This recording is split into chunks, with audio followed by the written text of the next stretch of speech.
Good morning, David. Good morning, Joe. That was somebody's outside.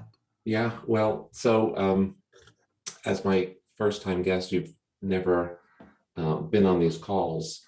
Um, they're not so much a webinar or a lecture series or a podcast series as a weekly coffee break with my friends. And we have a lovely community. Good. You're well prepared. And we get together every Friday, and typically the speaker is one of us because each of us is an expert in something. And we take turns teaching one another stuff. So if you'll indulge me, I know a thing or two about marketing strategy. And Dr. Brett Lang, actually, it's funny that he's here early enough that I'm putting him on the screen. In the morning, we just start saying hi to one another. But I was telling a friend last night who's not in industry at all, a personal friend of mine. I said, if you have time tomorrow morning, you should come to this one because I don't typically have guests like David. And he is one of only two individuals I know in my decade or so in my role that I know that has conceived and started up a medical device company that worked, got commercialized, is successful, is a big effing deal, and will probably get bought out by a major at some point for significant money. The other person is Dr. Lang.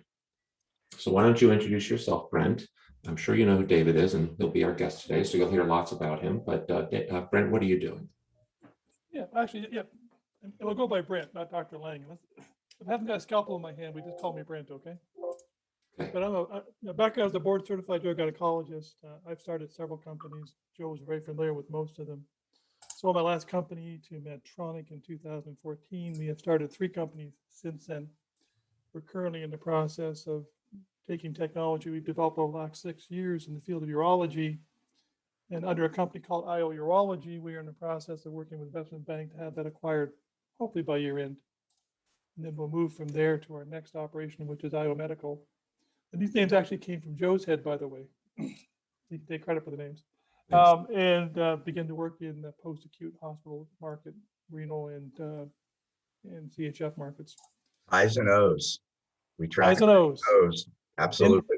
And everybody does, but you can't do it. Right now, if you have a kidney transplant and I spend $300,000 giving you a new kidney, I send you home with a big jug, 5-gallon jug to pee into. And that's the extent of the technology. So we're changing all that. And then you have your ruler. So you say, yes, I know. But that's the state of the art. That's the current state of technology. So that's what we're changing right now. We're in the process of moving it across the country. We're in some of the major groups in the country right now. We're doing some clinical utility studies and some publications. And then probably we'll move it on to a much larger strategic through acquisition by year end. Because I'm so proud of my Brent. I'm just putting up his screen for a moment that we made this little animation that illustrates in 20 seconds that this is the first and only remote patient monitoring system for urology. Yeah.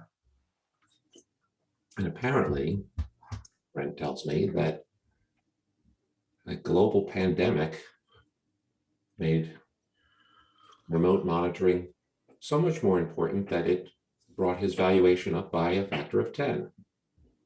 Yeah. Well, obviously COVID-19 changed. I'm gonna give you a freebie here this morning. What's that? Okay. The freebie is, okay, right now you just did a pregnancy test on that lady. Okay. So you add pregnancy test to that, and because that's how pregnancy tests works at home pregnancy test. Well, yeah, I'm a board certified obstetrician as well. You know that. Eh? There you go. So I understand. Yeah, that works. About 10,000. So I understand the pregnancy part. But no, really what we're doing, and this is I'll keep it general because we're in the process of filing a few more dozen patents right now. So I'll just keep it general. Is if we know with great accuracy what your volume output is over time, and I can place an optical sensor in there and measure the composition, then I can give you agents to measure renal or liver function, knowing by first pass dynamics, I can give you a real-time readings on both, and same for cardiac. So that's IO Diagnostic. That's the third company. is using the urine output measurements in combination with I think sensors to measure very urine important. concentration. Oh, yeah. A lot of things in the urine that we'd love to know about. Yeah, and right now it's a very Over complicated time. process. Yeah. Right now it's a very complicated process to do it. It involves a jug in 24 hours and 48 hours of delay in getting the Or results. peeing in a cup and a dipstick. Yeah. At the least. So, At the least, that's right. well, Bravo, where are you located? We're headquartered in Tennessee. I live in Denver because all of our research and development is done up in Boulder, and our production facilities in Boulder. So I moved from the Green Mountains of the Appalachians, the Smoky Mountains, out to the Rocky Mountains. So I still got mountains. So how can I? I have Erlanger. You must be familiar with Erlanger. Yes, I am. One of my medical school classmates is a professor of emergency medicine, Harry Severance, at Erlanger and University of Tennessee. So he keeps inviting me back to the Smoky Mountains because I went to Duke Medical School, and my parents lived in Oklahoma, and so I would drive across Asheville and through the Smoky Mountains, and Very pretty. beautiful. Now, how long ago were you doing that? How many years ago? Oh, no, along 40. I mean, I graduated 40 years ago, 1981. So you would have gone through Sam's Gap then, the old Sam's Gap Road. Probably. Up and down the side of the mountain. Correct. Up and down the sides of the mountain. And you always wondered if those escape routes for the trucks filled with sand, if they were ever used. Yeah, it used to be very exciting. Now it's all modern highway, but it used to be a very exciting ride. You pass all the single wide trailers with chickens running in and out of the doors, and yeah. And I had a exciting car at the time, yeah. and I was more exciting than I am now. Now, what do you call an exciting car? Because now you're getting into It was a Corvette. One of those. Right, you're not going to show us An exciting car for going up and down mountains. It would be okay. It'd be just fine. I just got back from Vail. I was up in Vail for 3 days, and it was too hot here in Denver for a couple of days. And I took the Porsche Turbo S up there. Yeah, and that's a fun road for a fast car. Rent is the answer to what do you do when you have excess income? What are the 4 cars you presently have? No, I got rid of the Rolls. I got rid of it. I'm sorry, I can't keep up. The 3 cars, I'm downsizing. and you have the what, and the what? No, I got the new BMW X5M, the SUV with the competition package, 0 to 60 in 3.4. And then I got the Turbo S. I have the 2010 dented, dirty Camry. well, and I'm an American. We Americans buy American, and I'm classically a General Motors guy. So today, I got you. And I have a granddaughter who you got to have a car seat. Oh, I know that. We have a minivan though. We have a minivan for the grandkids. So my car is not a convenient way to do it. It's a Camaro, but it's a lot of fun. It was it's just a fun car, and I can squeeze a person in the back seat, which is now what's your area of medical expertise? What's your I came from cardiovascular medicine, and I left academic medicine in the late 1980s, early 1990s to start my first company, which was a huge mistake, but it worked out. Well, we all do that. Our first 2 companies are always a huge mistake. It's a huge mistake. I have to interject here. I had young children, and that was my wife was a internal medicine resident. That was bad, but that's 37 years ago, so she's still stuck with me. Thank you, honey. I think I'm going to actually keep Brent on the line because he may be a better host for this unique conversation than I. Doctor to doctor will ask questions that I won't conceive. But I like listening about urine. So that's an exciting subject to me, especially in areas like heart failure. So if I had a dime for every time somebody wanted to talk to me about urine, I would be a rich man. Exactly. It's not the same context as for you gentlemen. It's more of the homeless community. But the point here is that urine is. Now, Joe, do we have access to people's emails? I do, yeah. Okay. Well, if how do I say your name? How do I say your name properly? David. Oh, David. Okay. That is that's a woman's name. Well, that's David. You know what? I'll change it. Okay, so that is that's what I thought. Okay. Yeah. Okay. So David, I'm glad you thought that was my name. I was going to say. I wasn't going to try it. I figured I'd ask first. David. It's David Albert, but my first names. You can interchange. It's Albert David. I've had people who did that. Throughout my life. Well, so. I'll get your email off of Very good. with your permission and reach out to you. We can have a long conversation about CHF someday.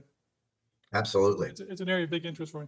So David, once again, because you're a first timer here, and you're welcome anytime, we meet every week, and my friends know that I take great pride in preparing absolutely nothing for these for two reasons. One, because I'm a lazy man, and two, because I like to attend these with the same wonder and lack of preparation that everybody else on the call is, so that my questions are like what they might be thinking, not like, I saw in your dissertation that no, that's not me. So the little exception I made is I took a moment to refresh myself. I've certainly been to your LinkedIn page more than once, but Harvard College, government cum laude, 1977. Yes, that's a long time ago.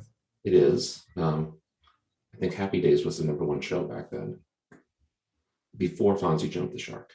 Exactly. Government. My kids taught me that. What? I kept hearing this expression, "jump the shark," and I was, and then inevitably, and this was probably only 10 years ago, because YouTube existed, and they forwarded me the clip from Fonzie jumping the shark, and I have a particular fondness for sharks, so that was an interesting. So I learned something, and Brent, if you can't go through life as a continuous learner, you're probably not going to have any fun. Agreed. And so you just, when you said jump the shark, yes, Fonzie jumping the shark. Now I don't use that often, but at least I know what it means. It's important for today's millennials. Go. And actually, if someone pointed out that today's millennials are actually entering their 40s, so even the term's getting a little long in the tooth, which, by the way, shark have very big teeth. See how it all. Exactly. So let me just ask, as this is typically not where I would go, but I'm curious, government, cardiovascular research, not typically somebody's career path. What? It was yeah. But the reason I did it is very personal reason. For you and Brent, I grew up in Washington, D.C. because my father was a congressman. And he wasn't just a congressman, he was the Speaker of the House. So at Nancy, his name was Carl Albert, and from 1970 to 76, he was the Speaker of the U.S. House of Representatives. And so when Agnew resigned, my dad was first in line for the president, Secret Service, all this stuff. I was a freshman. And then when Nixon resigned, he was again first in line for the presidency twice. And he was just a coal miner's son from rural Oklahoma, born in 1908, who grew up to become a Rhodes Scholar and become a judge advocate for MacArthur in the Pacific during World War II, and then came back and ran for Congress. And I've got a great picture of my dad in January 1947 with all the incoming freshman congressmen. They were all men. January 1947, in the floor of the House of Representatives, because they were all back. This was the first election after the end of World War II, November 1946. And what you saw was my dad sitting literally next to this very skinny, very dark-skinned young man. Can you guess who that would have been? And my dad was a Democrat. So who would be the really skinny, really dark-skinned, they're all white, by the way, young man? It was a guy named John Fitzgerald Kennedy, who had Addison's disease. And so which part of the reason he was very skinny and very dark-skinned. Yeah, that's my dad. So, and there are probably some pictures of me with my dad. So Little giant. I was never interested in government. Never. I never had any interest in government. Yeah, that was my dad's autobiography. And so what happened is I went to college. I always wanted to be a doctor. From the time I was very young, I was always interested in science and biology. So I went to college, and I said, I had a meeting with my advisor, like the second week of college. And he said, so what do you want to do? And he was a Harvard Law student, and he was from Tulsa, Oklahoma. That's why they hooked us up. And he said, Yeah, those are the two Time magazines my dad was on the cover of. He was I'm breathless looking at this. okay. So he said, "What do you want to do?" I said, "Well, I want to become a doctor. I want to go to medical school." He said, and this is cavalier. He said, "You're in medical school. You don't have to worry. You're going to get in medical school. Now, what do you want to do?" If I just told you you're in medical school, I said, "Well, you mean I can do something else other than major in biology or biochemistry?" He said, "Yeah, you can do anything you want. You're going to have to do these 7 courses, organic and inorganic and physics and biology, but you can do anything you want." And I said, "Oh, well, can I learn about what my dad does for a living? Because I've never paid any attention to it." And so there's some great stories about that. So I decided to major in government and major in US government, because you can major in political theory and international relations and other areas of kind of governing philosophy. And I did that. And at the same time, I did all my prerequisites for medical school. And that was the reason I did that. I had no interest in going into government, but I kind of wanted to learn, what is it that my dad did? And that was really reinforced the first month of college. I hadn't declared a major. Okay. I'm taking, calculus and inorganic chemistry and a Spanish class. And what happened the first month, 1973, early October, 1973, what happened? Spiro Agnew had, well, first of all, we had the Midnight Massacre, the Saturday Night Massacre, and you had Elliot Richardson, whose son was a friend of mine from high school and was also at Harvard with me, who resigned because of that. Archibald Cox was fired by Nixon. And then you had the resignation of Spiro Agnew as vice president, which has been now chronicled by Rachel Maddow in The Bag Man. I don't know if any of you, that was a podcast of hers, and now a book. And so I didn't know about any of those things. I'm a college kid. I don't watch the news. I had no idea that the vice president of the United States had resigned, but it was an interesting, so my roommates hated me. They loved me, great friends of mine, but they hated me because every morning at 7 a.m, my father would call me, and we had a phone in our little suite there, and he would wake everybody up at 7 a.m. He wanted to make sure I was up. Okay. This is that was my mother and father there on the right. And he lived to be 91 years old. So he died in 2000. And mom? And my mom lived 2 months after my dad. Okay. It's just the way that works. She'd been with him for 58 years. So it was, so an interesting thing happened that morning, Friday morning. I get a call and I pick it up, and it's my mother, who was from Columbia, South Carolina. And she said, "David, are you coming home tonight?" And of course I am, because I had a girlfriend in Washington. I had a date planned. And I said, "Yeah, Mom, I'm going to be on a plane. I could get a student ticket for $35 from Boston to, at the time, National, now Reagan Airport." And so I get she said, "Well, things are a little different." I said, "Well, you're calling me Mom, not Dad. So yeah, I guess your dad's kind of busy." I go, "Okay, I'll see you later." So that Friday I get on the plane, we land, I think it's like a 727 with the engines in the back. And as we're taxiing to the gate, the captain comes on and said, "Would David Albert please stay on the airplane?" Okay. I'm in painter's pants. Remember painter's pants? I'm in painter's pants and a polo shirt. And we get to the gate and everybody gets off. And I look to the side and I see next to the plane my dad's Cadillac limousine and a big SUV. The next thing I know, they lower the B.D. Cooper door in the back, the one that goes down in the back. Remember those? And in comes this giant guy. And he walks up to me. He goes, "David, I'm Gil Paraskos. I'm the head of your dad's Secret Service unit. Come on, let's go home." I'm like, "Secret Service unit?" My dad, Speaker of the House at the time, didn't have any protection. My dad drove himself to work on weekends and stuff. So I went with him. I get into the limo. My dad's chauffeur at the time was a wonderful man. I said, "Irvin, what's going on?" He said, "You're going to have to ask your parents. I can't talk to you about this." I was like, "What is going on?" Gil sits in the front seat and he just starts talking to me about, "I hear you're a wrestler." "Yes, sir." How do you have As long as though you could just get on your cell phone and say, No, there was no cell phone, and there was no phone in this car in 1973, even though, today there'd be a phone you pick up. So we get to the apartment building where my parents lived, and we get out, and there's this SUV, by the way, following us behind us. There wasn't one in front, but there was one in behind.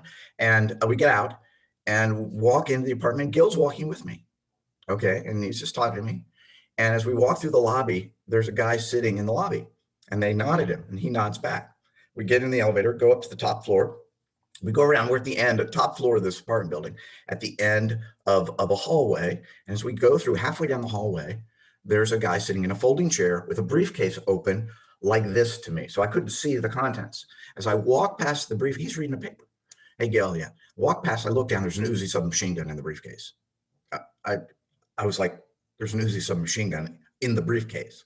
So we get to the door. My mom opens the door and Gil says, Mrs. Albert, here's David, he's safe, don't worry.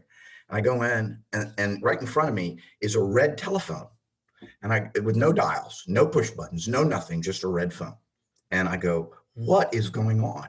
So my mother told me, oh, the vice president had to resign and your dad is first in line for the presidency. So those are all Secret Service. They have an apartment in this building. They have an SUV in the back, and your dad hates it because they go into the bathroom with him. It's just not that pleasant. I said, you know what my main concern was? Were they going to screw up my date? That was my main concern at the time. But at that point, I went back on, Sunday, and I said, I need to learn about this government thing. At the time, I didn't know about the 27th Amendment. I didn't know, which was done, after Johnson. Everybody was worried of how it works, where, it's the president and the Speaker of the House. And, after the vice president, it's the Speaker of the House, and then President Pro Tem of the Senate and the Secretary of State. And there's a whole list, what's the TV show with Designated Survivor, right? That's about the cascade down to who becomes president. And so I decided to become a government major, even though I just want to go to med school. And that was, so I, didn't apply to law school. I applied to medical school and went to Duke. And that was the history of that, of why I was a government major. I'm so glad I asked that question. That was so entertaining. Well, it's a story. And then you got to ask, how did I become an inventor and an engineer? I was a government major in medical school. And that's another story, but probably not for this podcast. I don't know. I got all day. All Well, right. I'll give you one more story. Okay. And Brent, maybe one more story that relates to my dad. And that is, he had a heart attack in 1966. And if you look at those two Time magazine covers, there's a stark difference. In the one that's earlier, when he was the majority leader, he was really obese. He ate terribly. He was hypertensive. Hell, he probably had metabolic syndrome. So the one on the left, look at him. He was a round, tubby dude, the first one there. And then on the one on the right is now, a number of years later, he's Speaker of the House, and he is way skinnier. So he was in the hospital in 1966. You know how they treated heart attacks? 6 weeks in the hospital. So he's in the hospital, and he wakes up right after he got there. And he'd gone to the Capitol. He was working. He goes down to the Capitol physician because he has what he thought is indigestion. He goes down and they do an EKG on him and says, no, you're having a heart attack. And he says, well, can I go back and finish work in my office? And they said, no, you can't. And they take him off to Bethesda Naval, today Walter Reed, but it was Bethesda Naval, and the first had the tower. And he wakes up the next morning and he has two old men, he called them old men, looking over him. And I later found out who those two old men were. They were Paul Dudley White and J. Willis Hearst. Lyndon Johnson, who was one of my dad's mentors and really close friend, the President of the United States, flew Paul Dudley White. Maybe, I know Eugene Brownwood would maybe argue, because he was kind of his mentor, the preeminent cardiologist, and J. Willis Hearst, from memory, maybe the two most famous cardiologists of their time, to Washington to look over my dad and decide what to do with him. I mean, this is like, it's the unbelievable story that the President of the United States, and anybody who knows stories about LBJ knows that that's the kind of thing he did. Okay. Some would call him outrageous. It's the old notion of he comes down off the helicopter at the Air Force Base and the Marine says, this way to your helicopter, Mr. President. He goes, son, puts his arm around him. They're all my helicopters. Okay. And that was just Lyndon Johnson. So he brought the two most famous cardiologists in to see my dad. So my dad survived and lived long, long time after that, and changed his life completely. He would get up in the morning at 4 a.m. and he would walk literally 10 miles and come back, and changed his diet and did everything right, which is why he lived to be 91. Proving what we know today, that lifestyle and cardiovascular disease are inextricably linked. And while you do have some genetic predisposition and some inevitability in some genes, you can modify your outcome, dramatically. So that's what he did. And so so came 1980, my dad has another heart attack. He's retired now. He's back in Oklahoma. And I went back from school to see him. He's in the university hospital. And he gets out of the hospital, and they say, at the time, they said, well, we want you to walk, cardiac rehab. We want you to walk. So 1966 to 1980, 14 years, there's no stents. There is bypass surgery, but they don't often do it in acute situations. So they said, we want you to get back to walking, cardiac rehab. Okay, going to do that. But we want you to do it until your heart rate gets to 115. And I knew my dad. He was 70 at the time. And I said, in no way he's going to take this. There's no Apple Watch. There's no Polar chest strap. There's nothing. So I go back to Duke and I think, I'm going to figure out how to get a heart rate monitor so my dad can monitor his heart rate while he's walking. And one of my classmates was a biomedical engineer at Duke. I was an undergrad and was my classmate at Duke Medical School. And he says, I got a buddy of mine who's in grad school here at Duke in biomedical engineering, and I'm going to hook you up with him. So I met this guy and he said, yeah, I can make a heart rate monitor. Yeah, that's no problem. $200. What do you think $200 is to a medical student? It's a lot of beer money, right? There's no question. But I did it. I gave him $200. And 2 months later, he brought me this breadboard with all these wires on it. He said, well, it has some LEDs. He said, it doesn't really work very well, but that's all I'm going to work on for $200. I went, what the? I was pissed. So I then decided that I'm not going to be ripped off anymore. So I want to become an engineer so I can do this myself. So I go to the dean of the medical school and the dean of the College of Engineering, and I said, I'd like to take a leave of absence from medical school and become an engineer, an electrical biomedical engineer. And then I call up my dad and tell him, I want to do this, Dad, and I'm doing it for you. That was how you're going to do it. And so I took literally a year and a half continuous. I took undergraduate courses, multivariable calculus, fluid mechanics, and then I took all kinds of grad courses. And then I went back and I only had 8 months of medical school left when I did this. I had my senior year, all electives left. And so by the time I went back to medical school, I'd already built an invention. I'd already gotten a patent, and I ended up licensing that. I built that heart rate monitor and I licensed it to Timex. It's been cited a million times, if I could point you to it. My first patent in 1983, I have 73 patents now. And that was the beginning. So I went back to Oklahoma for my training, University of Oklahoma, and I had licensed at the time 2 patents, 2 inventions. I built them, and I was driving a Corvette. I bought it. So when my friends in residency were eating ramen noodles and driving beat up Volkswagens, I got married. I was doing great. I wasn't dependent on my residence and fellow salary. And then I got another invention idea and I built another invention. I'm still in training in cardiac, and I go, this is a great invention. And they go, yeah. Is yours, or is your name common enough that lots of Davids are in here? Yeah. Yes, there are several. If you do that, there are several. If you can cut it down by going David E. Albert. That will, and Google Patents will. You went to Justia, but you could do David E. Edward? Yeah, no, it's no, Ernest. It's my grandfather's name. In fact, my uncle used to call me Ernie.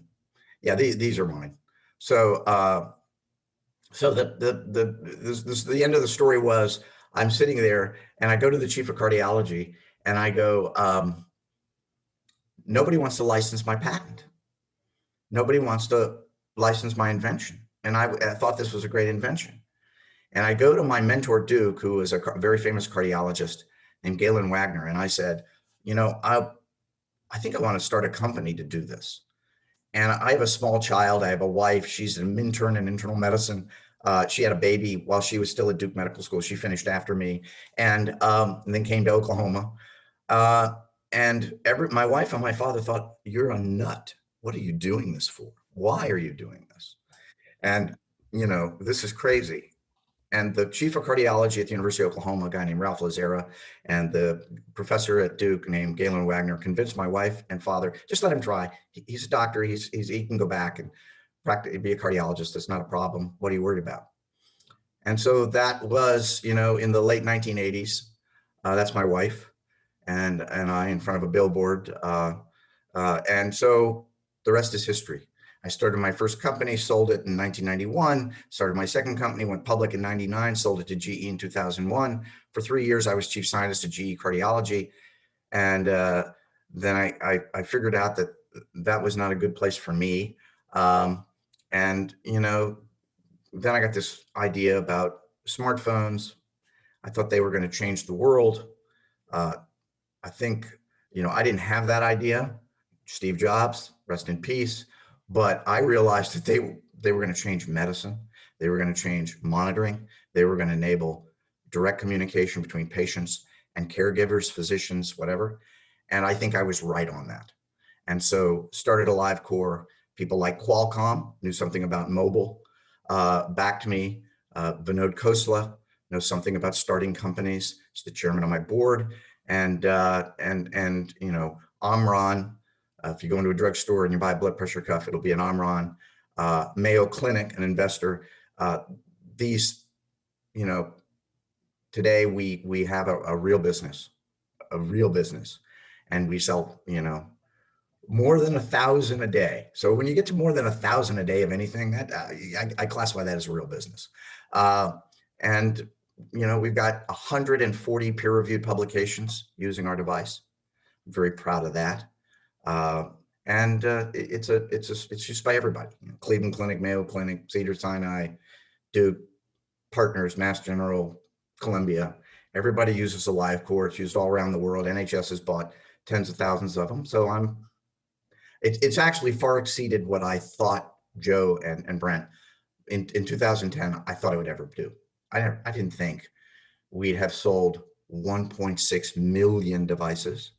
I didn't think that. It's crazy.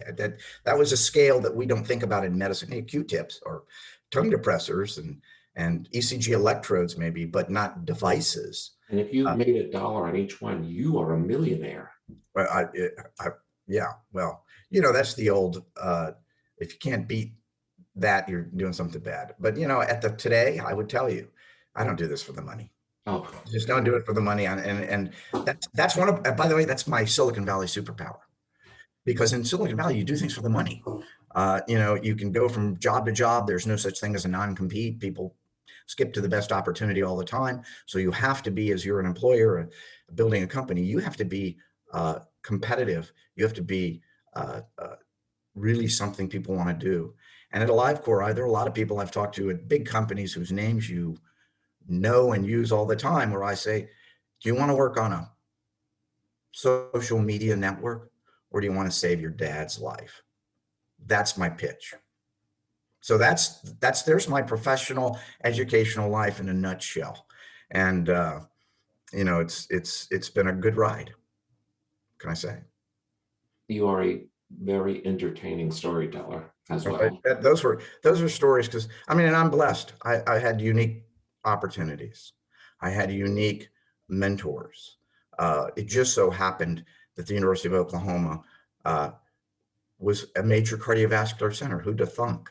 Okay, I go from Duke, which people consider a major cardiovascular center, to the University of Oklahoma, where they'd recruited this guy, Ralph Lazera, who recruited a guy named Sonny Jackman.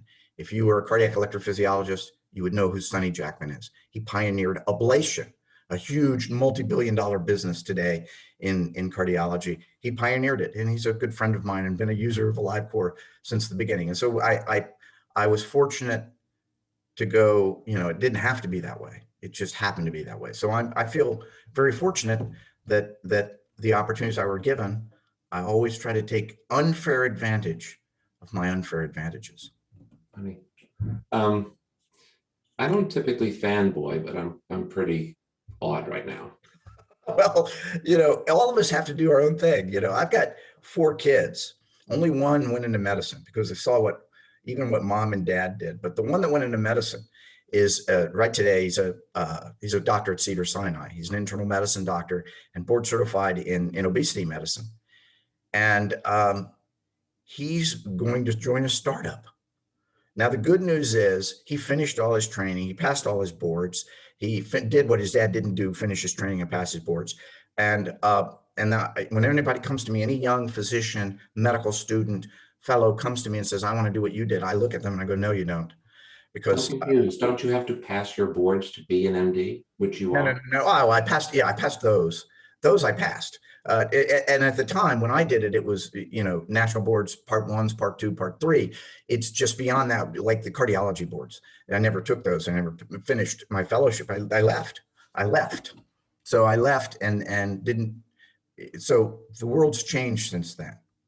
And my son passes internal medicine boards, passes obesity medicine boards, but he's got a big social media presence on Twitter and TikTok. And he consults for Silicon Valley companies, and he's 32 years old. He's very entrepreneurial. And my wife looks at him and goes, this is your fault. And I go, Have you been on his TikTok? Do you know how to floss? No, I am not a TikTok kind of guy. I'm there to watch some of my friends and my son do their TikTok thing. But I'm amazed. Again, one of the other hilarious stories is the founding of AliveCor, which involves YouTube. And that's a funny story. But again. Well, I certainly want to hear that too. Obviously this is quite a little morning for me. YouTube, and that's my kids, by the way. So that's a story. It has to do with YouTube, LinkedIn, and my children. Okay, so this is what I want to do. And we don't typically stop at the top of the hour, but you, I imagine, are booked and you may need to stop at the top of the hour. I am. No, I have absolutely. I have a hard stop. We need to stop before the top of the hour because I have a starting at the top of the hour, another very important meeting. But, Brent, it was wonderful to hear about all your successes in areas that are, critical to all of us 66-year-old men, urine flow, and, important to every patient. And I look forward to talking about congestive heart failure. Yeah. For which urine flow, Lasix is a powerful medicine, and I'm actually we're doing some research at Emory on heart failure and Lasix and electrocardiography and tracking, because everybody wants to track people at home with heart failure. Why? Number one, Medicare discharge diagnosis, $50 billion a year of cost to the system. 1 million hospital admissions a year for CHF. That's right. So it's a giant problem, and keeping people out of the hospital. Well, Medicare said we're going to have these things called readmission penalties, and those have been the bane of the existence of the hospital. And so the need to better monitor patients at home is critical. And I'm going to lose you in 16 minutes. Let me commandeer. Urine is part of it. So Brent and I, thank you, Joe, for being the yenta between Brent and a bit of a mensch that way. No, yeah. You're a mensch as being a yenta. So you're a yenta. You know what? And God love him. I love Brent. He never knows when to shut the fuck up. He talks so long, run-on sentences. Now, I'm muting you, but we don't have time for this. I've been good today. Brent and David, you guys can talk later. I've been very good today, Joe. It's you were, and I loved your intro because now I know I got a good friend, and I can go to Colorado. I don't ski or snow, but I like. Well, there's lots to see here. Okay, we don't care, Brent. We really don't. Okay. Okay. I'll reach out. All right, Joe, go. Yeah, I just threw Brent off. We cannot afford Brent right now. We have too much to cover in 15 minutes. So it's going to be a little bit of speed round, and I encourage folks to type in questions because you did not come here to hear about the Speaker of the House, but I did. So get your own podcast. Am I right? Well, my first question is, what are you doing on May 9th? Will you be my keynote for 10X? May 9th. You mean, well, first of all, my time machine is in the shop. Mm-hmm. So May 9th, 2021 is probably not possible at the moment. No. That until I, yes, hook up with the Avengers. The thing is that I asked you first. So if there's any kind of like, so May 9th, he's committed. well, it's the day before my youngest son's birthday, but other than that, I don't know. Have him come and we can do the whole thing on TikTok. Okay, there you go. Win-win.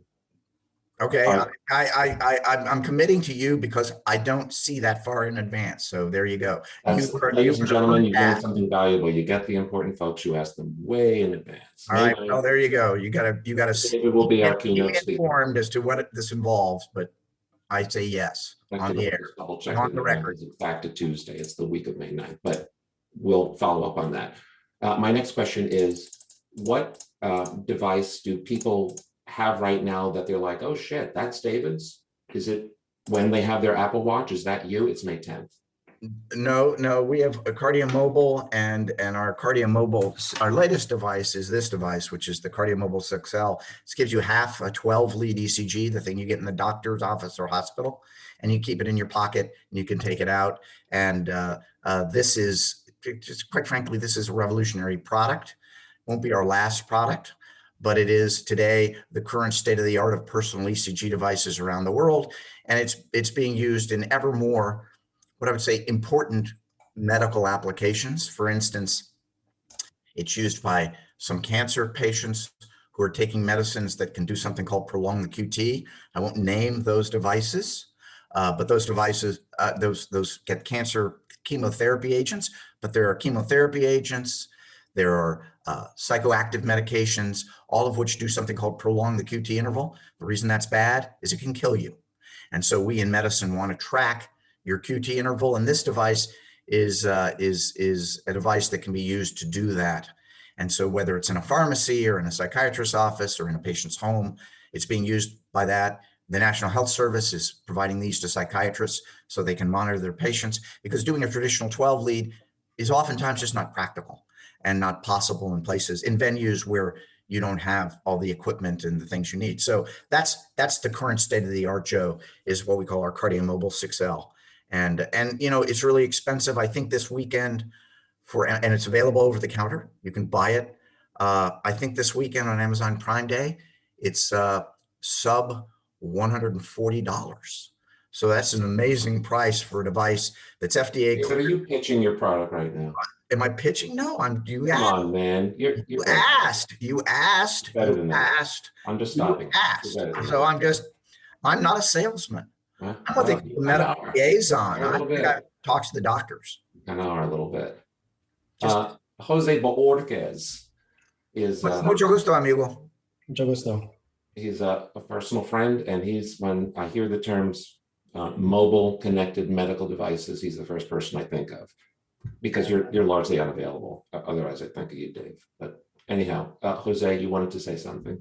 Yeah. So, David, great to hear the stories. I've actually been following AliveCor for about a decade. You know, when you said that your first or second business usually don't do so well, it resonated strongly with me. But my last company, my first business, was very early in the days of devices that connected to mobile phones and had some sort of medical information. My first startup was out of MIT Harvard. My co-founder was a neurology professor at Harvard, and doing research in neuromuscular diagnostics. And we're looking at a device that can measure muscular health and connect to a cell phone. And I remember as part of product research, one of the first things we did was order, I think what might've been the original AliveCor device, which was like a smartphone case, if I remember. Right. It was an iPhone case, and you would hold on to it. And I remember, just from a technology point of view, I'm an engineer, and we're like, how does this connect? Because we would turn off Bluetooth and it would still be able to connect. And we deduced that it was maybe ultrasound, or like, you know, through the microphone or something like that, but just thought it was so clever. That's what it was. Is that what it was? By the way, even blew Apple's mind at the time. So, and is part of the reason why Qualcomm invested. They were impressed with the technology that we could, and you know, have quite a few patents on that technology, because it's extremely low power, and you could use it on airplanes in flight, which before they allowed Wi-Fi and Bluetooth, you remember you had to turn all that stuff off. And so you have some great stories of people like Dr. Eric Topol diagnosing people in flight with the AliveCor. And that's, you know, it makes me feel like I can get up every day and go to work. And absolutely, that's real. I mean, you know, the engineers in the room were going, what the hell does this work? Like, I've got Bluetooth off, it's still, I got it in airplane mode, it's still working, and it took us a little bit to figure it out. That was very clever. But you're welcome to nerd out and ask a serious MIT PhD engineering question. Have at it. No, I think that's good. I'd actually love to hear more kind of at a higher level. You know, first off, I think as a pioneer really in taking medical devices to the home, what do you see now as the bigger challenges? For decades, I've heard of like, okay, it's reimbursement ends up being the biggest challenge, but I think you've developed a device now where the patient can afford it. What do you kind of see as the next frontier and the remaining challenges for taking medical technology to the home? Well, we have uh, tongue in cheek. We have an epic data sharing problem in healthcare, or maybe a healthcare data sharing problem of epic proportions. And the reality is integrating information into the healthcare enterprise, into the healthcare workflow is critical. And things that are outside of the hospital, which were never considered until recently, and really the need to consider them became critical in the last 18 months. We've been going through some little deal. You probably aren't aware of it, but telemedicine expanded, Zoom calls became common, and the need to continue the relationship outside of the hospital with the patient became critical.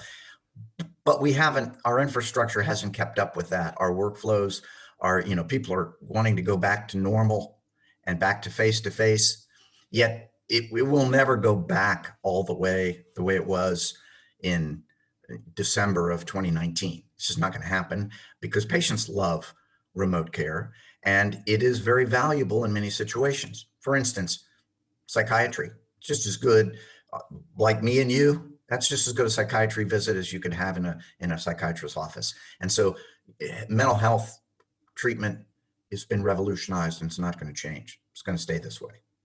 Better for the patients, doctors, everybody's good.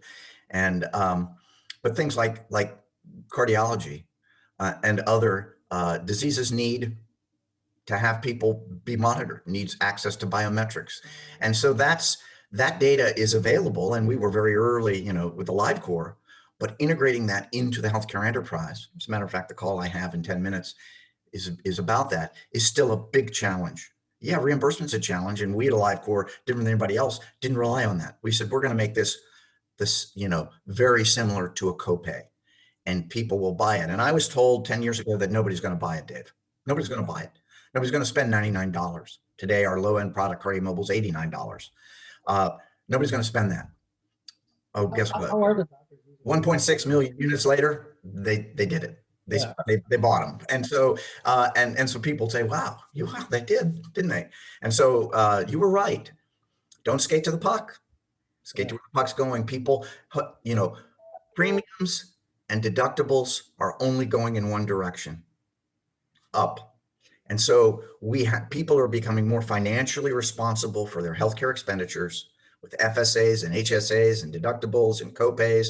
And so we can take advantage of that. Now, clearly, the more expensive something is, you're going to need to get reimbursement.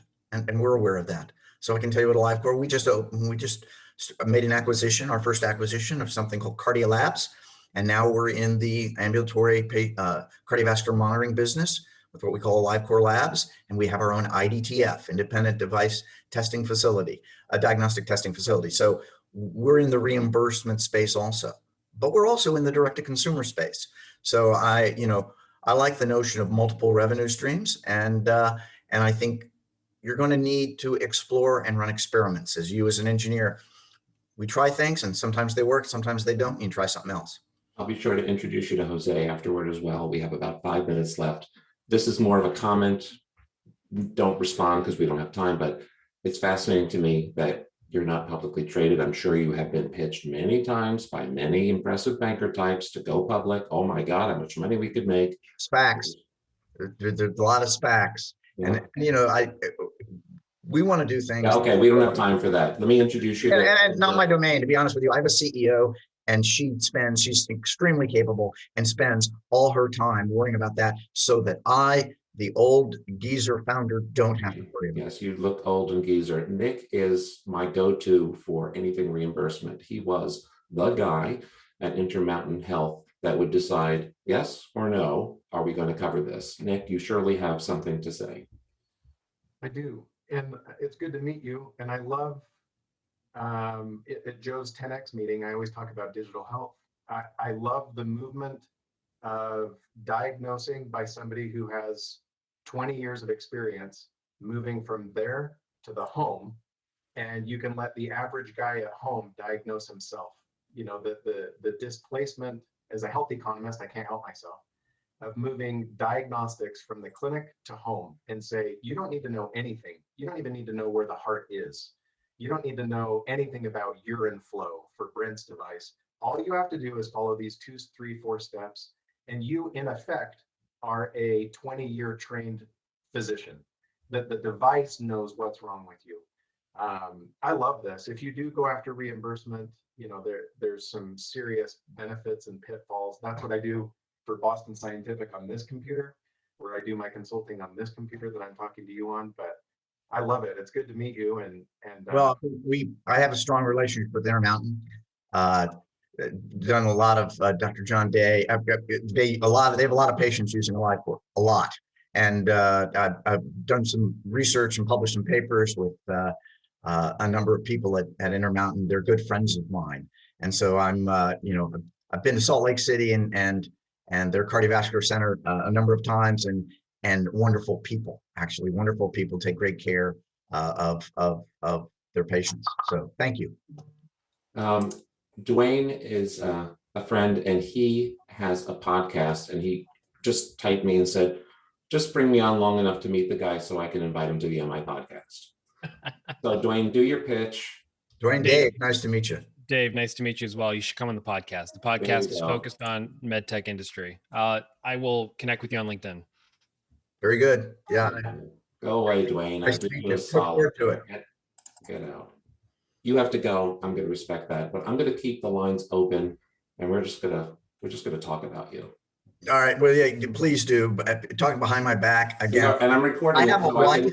Unless they say really bad shit, I'm gonna publish it. I get it. Well, the way you talk, I haven't, you know, I haven't brought out my drunken sailor talk yet, but thank you for inviting me, Joe. This has been a pleasure, you know, just a conversation, which I find more interesting than a QA, to be honest. So much more. So thank you. And I'm sorry I got into Richard Nixon and Watergate and oh my God, Saturday Night Massacre, but you asked, unfortunately. No, it's not unfortunate. How a government major became a medical technology entrepreneur, physician, and the answer was a random walk that just followed opportunities. So thank you, Joe. It's a pleasure. Look forward to next year at May 10th. May which 10th. I'm announcing here because I hadn't decided on the Okay. date. That'll be interesting. Available that day, so I'm available that day. Thank you, sir. Last question. Are Yeah. you a hugger? Am I a hunter? Hugger. A hugger? Oh, yes, Okay. absolutely. We're gonna hug it out. I'm Am I a hugger? vaccinated. You were sure asking, are. am I a Let's hug hunter? it out. And I grew up being a hunter from Oklahoma all my time. I spent lots of time in the rural Oklahoma hunting and fishing. And I haven't done any of that in a long time. I love the outdoors, and I'm an exercise fanatic. Those who know that I'm a lifestyle fanatic, but I am a great hugger. So look forward to it. We'll Thank hug it you. out in San Diego. Take care. Bye-bye. Friends, wasn't that amazing? Just raise your hand or write a comment or whatever if you want to talk, or you know, what we're going to do when Dave joins us in May, what you want to talk about. Brent, go ahead.